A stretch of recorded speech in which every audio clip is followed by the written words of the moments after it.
उत्तराखंड चुनाव में ताल ठोकेगी आम आदमी पार्टी। बीजेपी हैरान, कांग्रेस परेशान। क्या उत्तराखंड में कमल को साफ करेगा झाड़ू? क्या झाड़ू पर शिकंजा कस सकेगा कांग्रेस का पंजा? जी हां, यही वो सवाल हैं जो इस वक्त उत्तराखंड की सियासत में सुलग रही हैं। उत्तराखंड में भले ही इस वक्त ठंड पर्यटकों को भा रही है, लेकिन उत्तराखंड के 2022 के चुनावी बिसात पर आम आदमी पार्टी की मौजूदगी ना तो बीजेपी को भा रही है, ना ही कांग्रेस को पसंद आ रही है। दरअसल भले ही आम आदमी पार्टी में उत्तराखंड की सियासत में बहुत बड़ा दांव चलने की कुव्वत ना हो, लेकिन वोट कटुआ का रोल उत्तराखंड की सियासत में आम आदमी पार्टी बहुत अच्छे से निभा सकती है। और आम आदमी पार्टी के वोट कटुआ का रोल बीजेपी से ज्यादा कांग्रेस को परेशान कर रहा है। दरअसल उत्तराखंड के जिस वोट बैंक पर कांग्रेस का एक छत्र राज है, उसी वोट बैंक में सेंध लगाने का काम 2022 के उत्तराखंड विधानसभा चुनाव में आम आदमी पार्टी बखूबी लगा सकती है। दरअसल जहां एक तरफ बीजेपी 2022 के विधानसभा चुनाव में सत्ता में वापसी का सपना संजो रही है, वहीं कांग्रेस सत्ता में वापसी के लिए हाथ पैर मार रही है।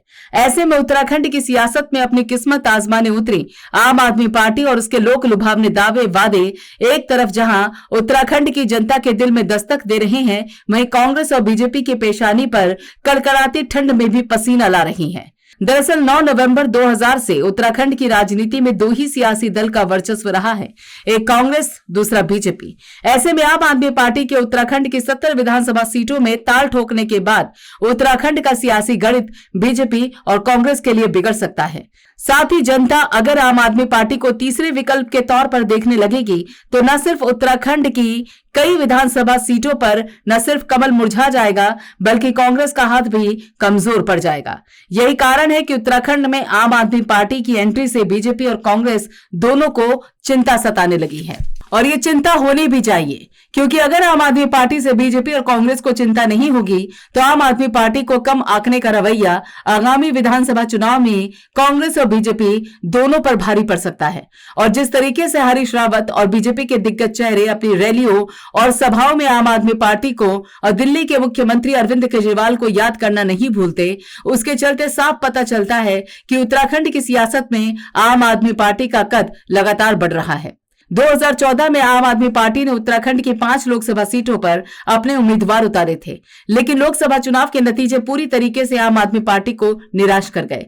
लेकिन अब 2022 के उत्तराखंड विधानसभा चुनाव में आम आदमी पार्टी ने शिक्षा, स्वास्थ्य और रोजगार को लेकर न सिर्फ कांग्रेस और बीजेपी को आड़े हाथ लिया, बल्कि इन्हीं मुद्दों को लेकर 2022 का विधानसभा चुनाव लड़ने का भी ऐलान कर दिया है।